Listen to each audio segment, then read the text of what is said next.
So what we have here is it's a Hocking Valley corn sheller. Thing's over 100 years old. We're gonna catch the corn right here, and we're gonna go plant it in just a little bit.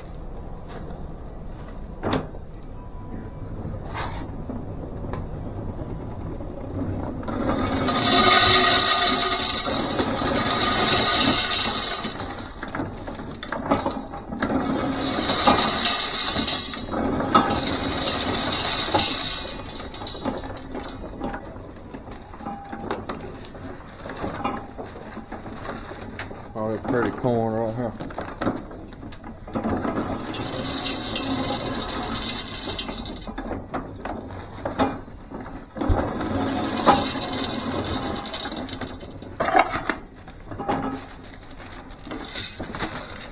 Those 2 dozen cobs.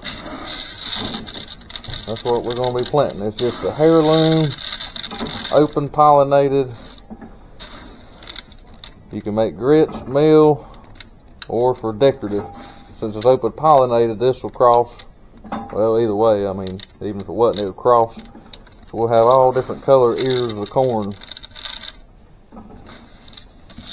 So, put it in a bag, and now we're going to go get the planter. Not the planter, the cultivator. I got to lay off my rows first. Alright, so what we're going to do here, this is where we're going to plant. I'm going to plant the Jimmy Red, the decorative white meal corn. And what we're going to do is we're going to be cultivating it this summer with the Cub here. What we're going to do is pick a row, or make a row, and wherever the opening is between the cultivators, front and back, that is where we will plant the corn. So I'm just gonna make as straight a row as I can.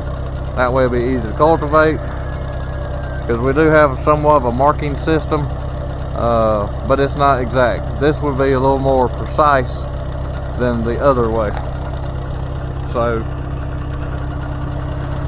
and I'll just show you here as I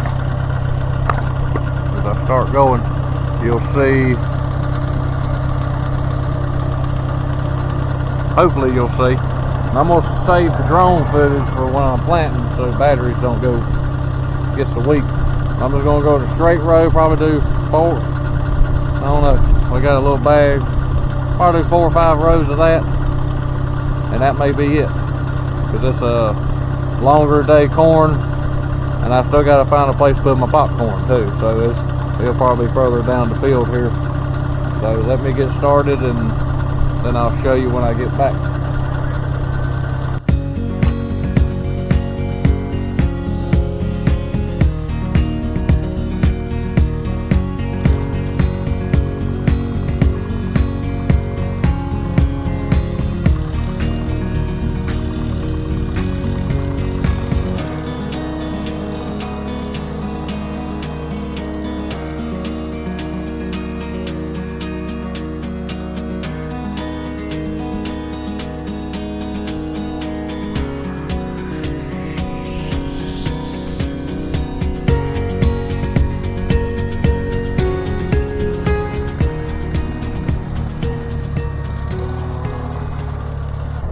So it's a little heavy down there where it changes color. That's where the pipe underneath the road comes through. So right here's the middle on this one, and then you can really tell where the middle on this one is. And I think that's about 36 inches, give or take an inch or two. So that's 1, 2, 3. So that'd be about 36-inch rows, and I think that's what I'm gonna go with, just because we don't know how dry the summer's gonna be.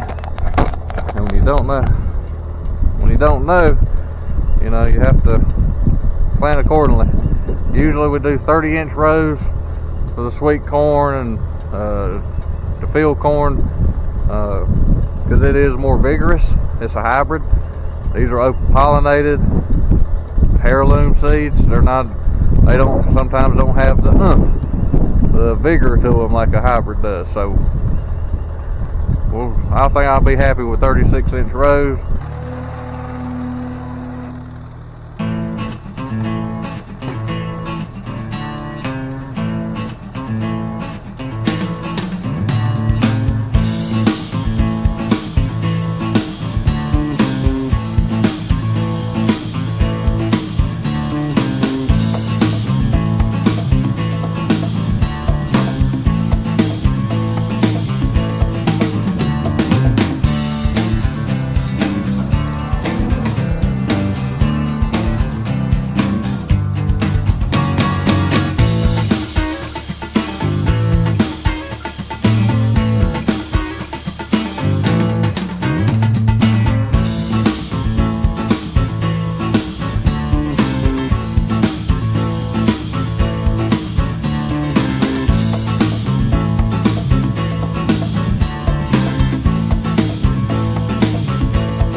Hope the wind ain't too bad.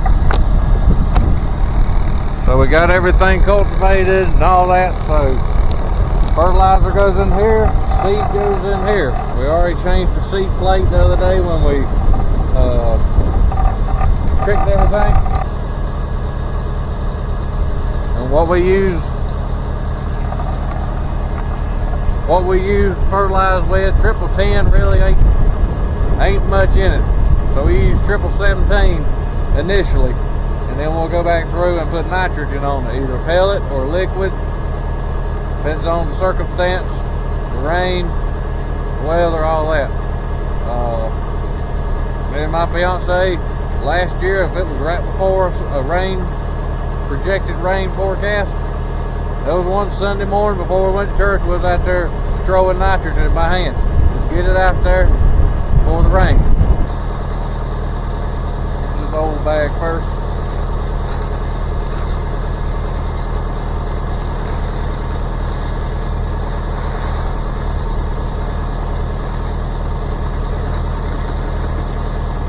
Whatever we don't use, we'll have to get back out by hand.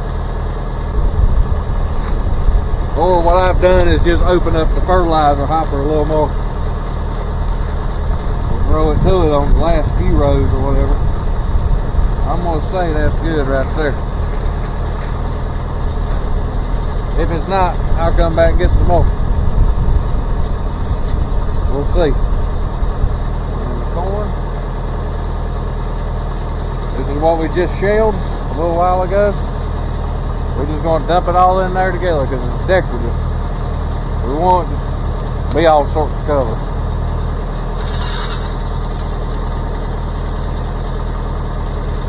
This plate is not too thick, so I shouldn't sew it real thick. I had some last year, another plate. It was thick. That was fine. I'm going to put this up here. If I run out, I've got more there.